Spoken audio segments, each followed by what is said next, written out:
ായിരുന്നു കഴിഞ്ഞ സർക്കാർ. ഇവിടെ അധ്യാപകരായിട്ട് നിയമിക്കപ്പെടാൻ യോഗ്യതയുള്ളവരായിട്ട് പബ്ലിക് സർവീസ് കമ്മീഷൻ തന്നെ അർഹരാണ് എന്ന് കണ്ടെത്തിയിട്ടുള്ള ആളുകൾ കഴിഞ്ഞ 2 വർഷത്തോളമായിട്ട് 2 അധ്യയന വർഷത്തോളമായിട്ട് നിയമനം കാത്തു നിൽക്കുന്ന ഒരു സാഹചര്യം.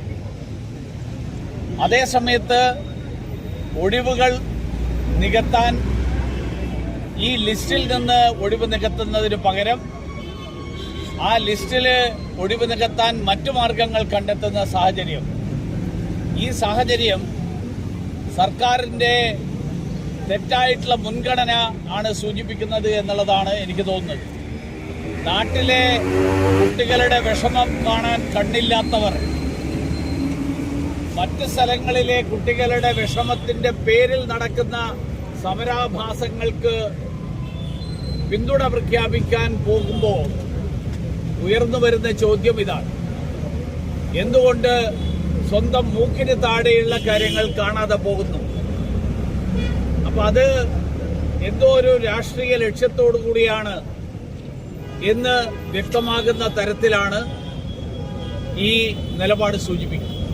ഇപ്പോൾ 23 ദിവസം പിന്നിട്ടിരിക്കുകയാണ്. ഇതുവരെയും വിദ്യാഭ്യാസ മന്ത്രിയായിട്ട് ചർച്ച നടത്താൻ അനുമതി ലഭിച്ചു. കഴിഞ്ഞ സർക്കാരിന്റെ കാലത്ത് ആ കാര്യം പ്രധാനപ്പെട്ട ഒരു വിഷയമാണ്. കാരണം കഴിഞ്ഞ സർക്കാരിന്റെ കാലത്ത് അന്ന് ഞങ്ങളും ഇപ്പോൾ ഭരണത്തിലിരിക്കുന്ന കോൺഗ്രസ് മുന്നണിയും അന്ന് ഞങ്ങളൊക്കെ ആവശ്യപ്പെട്ടിരുന്നത് ആശാ സമരത്തിൽ സമരം ചെയ്യുന്ന ആളുകളെ മിനിമം വിളിച്ച് ചർച്ച ചെയ്യുമെങ്കിലും ചെയ്യണം.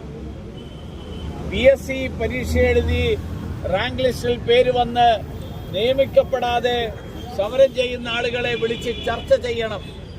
സമരം ചെയ്യുന്നവരെ വിളിച്ച് ചർച്ച ചെയ്യുക എന്നുള്ളത് കേരളത്തിന്റെ ജനാധിപത്യ പാരമ്പര്യമാണ്.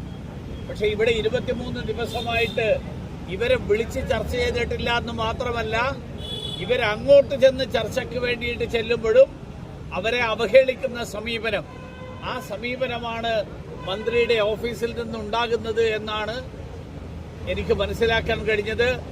ഈ തരത്തിലുള്ള അവഹേളനാപരമായിട്ടുള്ള സമീപനം, ആ സമീപനം തീർച്ചയായിട്ടും ദൂരവ്യാപകമായിട്ടുള്ള പ്രത്യാഘാതങ്ങൾ ഉണ്ടാക്കും എന്ന് സർക്കാർ ഓർക്കണം എന്നാണ് എനിക്ക് മുന്നറിയിപ്പ് നൽകാൻ. ഒരു ചോദ്യം കൂടി, അതായത് PSCയുടെ ക്രമക്കേടുമായി ബന്ധപ്പെട്ട് ഇപ്പോൾ പഴയ സർക്കാരിനെ ഒരു സഹായിക്കുന്ന ഒരു നിലപാടാണ് ഇപ്പോൾ സർക്കാർ സ്വീകരിച്ചത്. അത് മന്ദഗതിയിലാണ്, ക്രൈംബ്രാഞ്ച് അന്വേഷണം ഏറ്റെടുത്തിട്ട് പോലും മന്ദഗതിയിലാണ് നടക്കുന്നത്. അല്ല, അതുകൊണ്ടാണ് ഞാൻ പറഞ്ഞത്, ഈ കേന്ദ്രത്തിൽ പരീക്ഷാ ക്രമക്കേട് വന്നാൽ അവിടുത്തെ മന്ത്രി രാജിവെക്കണം.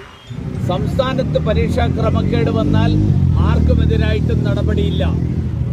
ഇത് ഇന്ത്യ സഖ്യം പരസ്പരം സഹകരിക്കുന്ന, പരസ്പരം സംരക്ഷിക്കുന്ന ആ സമീപനം, ആ സമീപനത്തിന്റെ ഭാഗമാണോ അല്ലയോ എന്നുള്ളത് മുഖ്യമന്ത്രിയോ അല്ലെങ്കിൽ സർക്കാരിന്റെ പ്രതിനിധികളോ ആരെങ്കിലും വ്യക്തമാക്കണം എന്നുള്ളതാണ് എനിക്ക് ആവശ്യപ്പെടാൻ.